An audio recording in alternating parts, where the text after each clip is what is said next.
Hello everyone, my name is the Cinnamon Synonym. How are you doing today? And today we are continuing our Let's Play of Cinderella Phenomenon. Bah!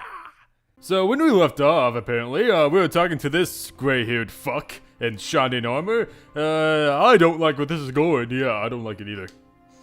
The king's speech goes on for long minutes after that, with him detailing the commitment he made, the goals he set, and finally his love for the people, of course. The audience around us claps and cheers, hooray! But Claude and I are silent, because we are not sheep. We don't follow rules just because we're told so by the king. Something's not right. I nod in response. To this day, I keep my promise, because I'm King Geronimo! I will never break this oath, for it is the foundation on which I rule. The audience claps again, but I am silent, watching the king intently. Unfortunately, the unwelcome news that I bring you today gives me reason to hand this foundation over to someone else. Oh no. Isn't that gray-haired fuck? Shite. I have fallen terminally ill. That's not something to joke about. The king's proclamation is met with shocked and angry chattering for the audience. I cannot hear anything that is being said over the cacophony of voices, but I know that the audience is dissenting. No, boo, boo, boo, bad king. I stiffen as I stare at the king. He's lying. I can tell by the firm set of his jaw and the way his eyes flicker across the crowd faster than they ought to. The king has lied to me so many times before that I can recognize when he does it. I know that this is unfortunate news. Must come as a shock and horror and terror. Shock and terror, yeah. And this is an illness for which there is no current cure. Although we live in a world of witches and witchcraft and potions, probably, I'm sure you could find something. Doctors exist. As for the question of my successor, I'm afraid that my stepson Rod, I'm afraid that he's too young for this position, so the honor will have to go to... He trails off for a few moments, and I think I see something in his eyes that hints at urgency, but I'm not sure why. Crowned Princess Amelon is unmarried and still too young to rule on her own. I feel a pain of irritation and confusion, like, well, at least that bitch didn't get the throne. Another lie! Amelon could rule just fine with the help of Sir Mithros and the others. After much thought, I have come to the conclusion that our kingdom, which still continues to face danger from the witches, is best put in the capable hands of the commander of the Order of Caligula, Sir Alcaster. So he's the bad guy in this. I knew it. I knew it. What? I cannot hide my shock. The rest of the audience reacts similarly. Their sudden outbursts of a testament to their confusion. While I will be providing support and assistance from the sidelines, I cannot in all good grace continue to wear this crown that I'm not wearing still, when I know I cannot serve my people as they deserve. Simply put, I believe that the witches have gained more power in the recent months. That Sir Alcaster is best suited to deal with these conflicts. The fairy tale curse runs more rampant these days. There have been more reports of incidents involving magic. The murmuring continues, except now the townsfolk sound panicked. Yeah, because this cannot be true, although it probably is true. It probably is. I do not mister the reluctance of the king's words. Sir Alcaster has also suggested a number of remedies to our laws, especially considering our security and work hours. I believe that Sir Alcaster can better rule this country in these turbulent times. Well, great. Please show him all the love and loyalty you have shown me. Not a chance, no. He's not as good looking as you, yeah. That bastard! Claude has a foul expression on his face, and his words feel heavy, even in a low whisper. I know the king. He takes every duty upon himself, and he would never, never, never hand his crown to someone else. Once Sir Alcaster comes to stand on the podium, he silences them with a glare. Like, oh, he's gonna be one of those kings, like, fear me, I'm to be feared, not loved. Citizens of NGL, I swear to you that I will serve you, not change, sorry. I will serve you as well as Geronimo has. That being said, I also believe some changes should be made. So Alcaster continues to speak. He mentions things like curfews for safety, extended work hours, additional taxes to go tour the nights, but I'm slowly beginning to block out the drone of his voice. What's going on? Sir! No! Alcaster must have done something to force the king into the charade! Charade? The king stands behind Alcaster with his hands clasped, his eyes alert, but there is a hopelessness to them that I have never seen before.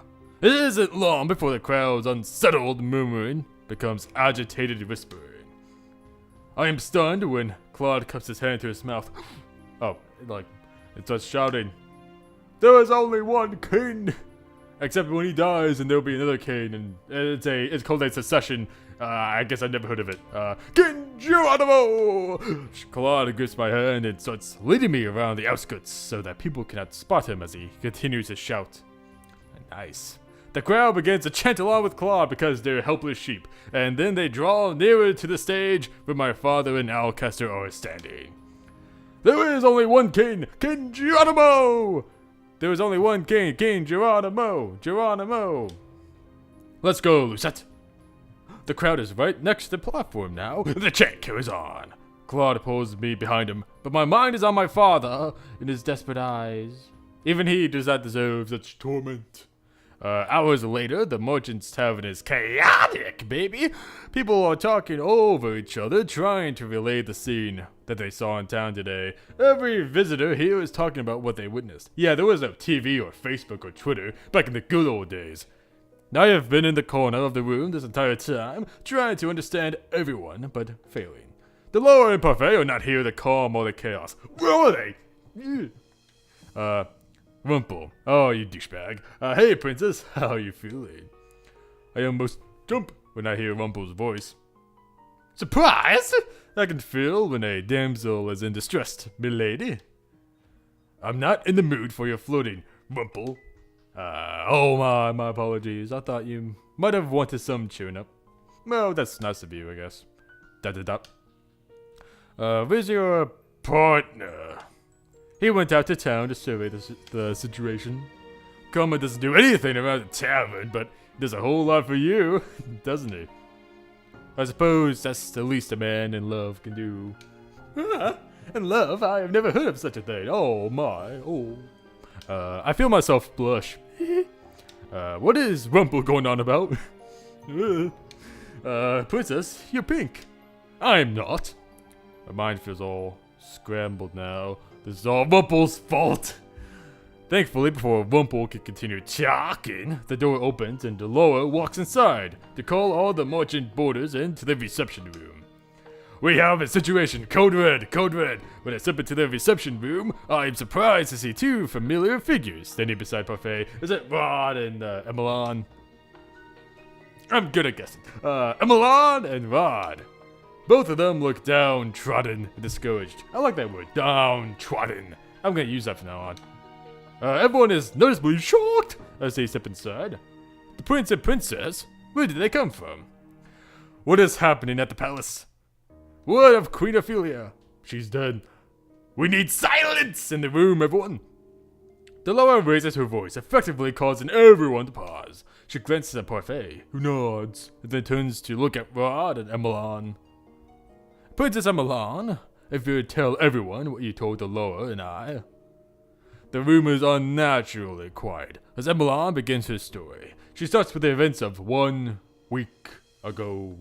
In the middle of a family dinner, Alcaster burst in with soldiers and seized her, Rod and Ophelia, in front of the king. So Alcaster said that if the king didn't hand over his crown, he would kill us. Well, that's straightforward and to the point. That's very clear goals. I can now understand your position. We had no idea what that coup would be staged. Yeah. The three of us were taken down to the prison cells, with Ophelia taken to a separate cell. My children! Sir Fitzgerald helped us escape, but only just barely. He gave his life for us. Fritz, are you openly disobeying your father? I hope that he is safe. Ah, yeah, my father would never kill his son. Never, never, never in the medieval times. Never would he do that. Alcaster wanted to kill the king. I'm sure that he still will. But he has no reason to. The king has already handed over his crown. No, yeah, you have to kill the disobedient ones. So, you know, it's groupthink. You cannot have dissenting opinions. You have to snuff that stuff out. Anyways, I speak before even realizing. Everyone stares at me, including Rod and Emelon. Like, Alcaster's a foul man. I only think he surped. That's a good word. I'm gonna add that to the cinnamon dictionary. Surped the throne now without violence, because he wants less resistance from the people. He never spoke to my father before. Did you just say father? Yeah, because she didn't know. And Rod never told her, I guess. I guess he wanted to spare her the he's a bad fucking person. I hate Rod. F you. It's a long story, like, you should have told me a long time ago, you asshole.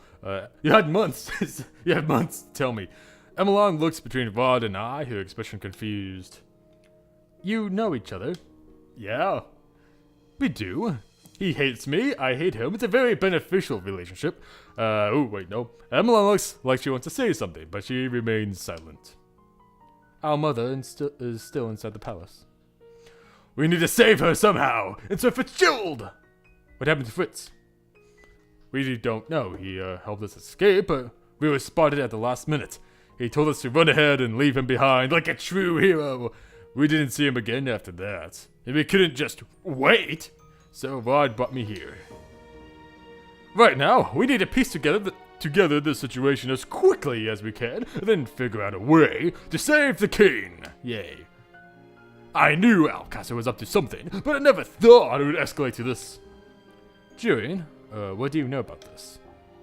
Golden and I weren't striped of our titles because we disobeyed Alcaster's orders. It was because we overheard Alcaster plotting something and tried to tell the king of his plot. We gave him a warning, but the king did not believe us. Not with Alcaster and Mythos whispering in his ears. The king didn't think Alcaster was possible of such betrayal. He thought we were trying to turn him against Alcaster for our own gain. What kind of gain would you get? And so, Alcaster stripped us of our titles and banished us from the palace. Lady Parfait found us, and while we were happy to help out at the tavern, we were also intended to eventually do something about that mess in the palace. So, Alcaster has been planning to do this the entire time. Oh my. When we part for the night, Parfait and Delora take Rod and Emelon to a room that they can share. It has been decided that they will be harbored here at the Margin, a place that Emelon apparently knew about but never came to, because she wasn't cursed, because she's the prettiest princess of them all, I guess. Well, Rod did say that his family knew he was cursed. I noticed Emelon looking at me many times throughout the night, staring at me. But she never asked me for anything.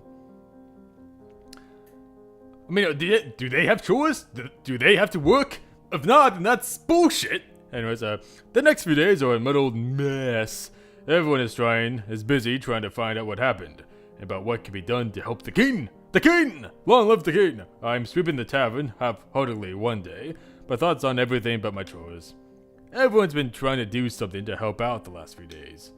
Though I've gone on quite a few trips into town with Claude to search for information, I haven't been able to find much. I feel so useless! I am finally on my break, so I decide to go into the reception room to rest. When I step inside, I notice Emelon sitting on the couch. She waves me over as soon as she sees me, like, I'm gonna tell you a secret. She hasn't really spoken to me since she has been here. Buffet and Delora have been trying to hide her. That's what that calls a ruckus in the margin. Rumors are dangerous now. You're Lucette, right? Yes. Rod told me about your curse. He said that you're the king's blood daughter. I'm really sorry. I am shocked by Emelon's sudden outburst. What? I didn't mean to, but I took your place. Well, how could I forget my own sister? We're not blood related. That doesn't matter. I would love you regardless. Emma was always trying to take me out and do things back when I was still in the palace. I distanced myself from her because I thought that the king loved her more than he loved me. I still think that maybe he does. Well, he does now since he doesn't know you exist, but I get your point. We weren't close. Yeah. I barely spoke to you or to Rod. Didn't he tell you that? Didn't he tell you that he literally said that he was happier without me than his entire family's existence? Oh, okay. He did. But perhaps now we can turn over a new leaf. Amelon is stubborn, as always. Unlike me, I have more things to worry about than being her friend. I have to go. Walk off before the conversation can continue. Exactly, that's what I do. I just walk away from confrontation. Does it up? No. If I hadn't been cursed and remained in the palace, would Sir Alcaster have taken me hostage too? Yeah, probably. Yes. You can go back in time. The hours tick by, and as the tavern is emptied for the day, Delora calls everyone together to explain what she and Parfait had pieced together about the situation. Alright, everyone, we've come upon some new information. Yay! The first is that Alcaster has cracked down on the riots in town. Anyone seen protesting his rule is thrown in prison. Well, that does not sound great. Great successor you chose, Geronimo. Great choice. Of course, you didn't have a choice, but I'm just saying I blame you. The king always valued the people's opinions. Alcaster does not want opinions. He only wants to rule with an iron fist. Yeah. Our patrols have shown that there is an overall more security in the palace and around the town. They have been charged with keeping people quiet in whatever ways they possibly can, including murder. As we heard from the prince and princess, things are most turbulent in the palace. The king is still alive, but it is unlikely he will stay that way for very long. One thing is clear. Given Alcaster's motives to take over the kingdom, I doubt he will rest until the king is dead. The king is dead! Oh no! The king's men have turned against him. And even if there are loyal soldiers still left in the palace, we cannot contact them right now. Yeah. Rescuing the king and queen will be on us then. We will save the day! We just so happen to have people in this tavern that have a shot at rescuing them. Prince Rod has the key to a secret passage, that we can use to break into the palace. Secret passageway? But only the king and the commander of the knights have the key to that passage. So how do they get a copy? Who's going to join us on this mission? I volunteer someone else, not me. June and Golan both volunteer immediately, followed shortly by Claude and Waltz. I'll go too. The room goes quiet as I step forward and volunteer. Princess, we can't just allow you to put yourself in danger. I look at Claude, who is staring at me, shocked. Like, why are you guys so shocked? I'm brave and I'm good-hearted now, and I changed, everyone. I changed. Sorry, that was a scary face. I won't do that again. I took up the sword so I can protect those I care about, especially me. Princess, you don't... grammatical error. You don't have nearly enough practice. But I can help. I still have time to learn. I agree with Parfait, Princess. The palace isn't the place for you to try out your newfound sword skills. Well, screw you too. Then you may as well chain me up, because I refuse to stay here while you all go save the king. Princess, we will do such a thing. Well, she has been practicing with the rest of us. Come on, I'm the main character, let me go. Don't encourage her, Julian. But it's not like any of us can stop her anyway. You're right, the princess is quite persistent. Stubborn, same thing. Claude agrees with Julian, but I can tell that he does not like the idea of me going along with them. If only we had the time to get reinforcements from Karma's country. Karma's country? Brigantia. How is it possible that a Brigantian citizen can simply ask for reinforcements? I have something to tell you. Karma is the crown prince of Brigantia. Ooh, okay, sorry, I love you now. Will you kiss me? Will you marry me again? I'm just kidding. There was some shuffling in the room as everyone turns to gawk. Gawk. Sorry, weird face. Claude, Rumple, Anise, Rod, and Emelan all look shocked by this revelation. You're the lost prince. Lost prince. It sounds like such a tragedy, doesn't it? Kinda. Anise suddenly looks distressed as she fiddles her thumbs. Fiddling. Yeah. Hey, no! Hey, what are you doing? No, go back. Thank you. Ha! I meant to do that. All this time and I never knew. I'm so sorry, Your Highness. There is no need for formalities, Anise.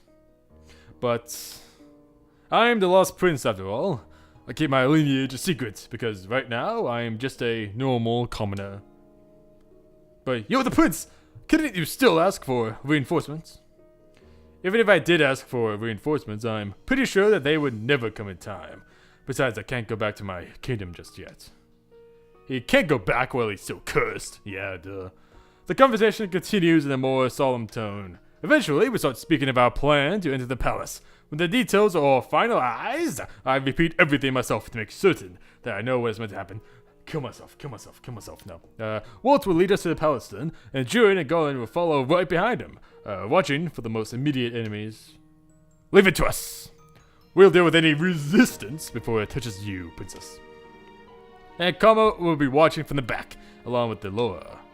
A witch and a Prince Rebecca. Deloa smiles wryly, Claude rolls his shoulders.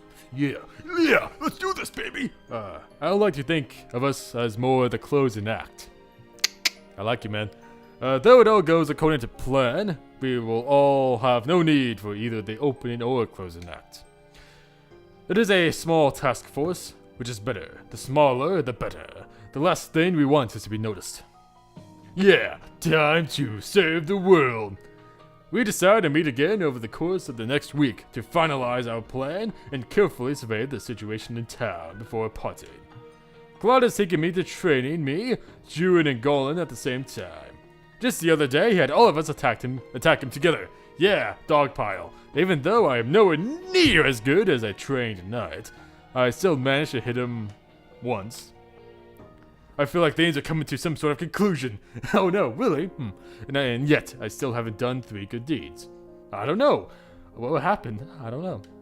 Today we finalized our plans for getting in the palace. We have mapped out where the king and Ophelia must be in the prisons, where the guards must be positioned, and how we plan on sneaking in. I sit down on my bed and I'm about to lay down when I hear something. Hello, love! Ma, you're red. Were you thinking of me? I noticed that he has one hand on his chest tonight, but then he has been doing that more often lately. I notice it during practices and sometimes when I catch his eyes. Is he sick? Darling? I shake my head at the sound of Claude's voice. What if I was changing? You could have knocked. Well, I did do it to you 2 times in a row, so... Well, you didn't seem to have a problem with walking in on me, changing without announcing yourself. That's different. He strolls inside and steps closer to me. He smiles at me mischievously. Oh, how so? Anyways, that's all the time I have for today. Thank you so much for watching. I hope you enjoyed it, and I will see you in the next episode. Bye!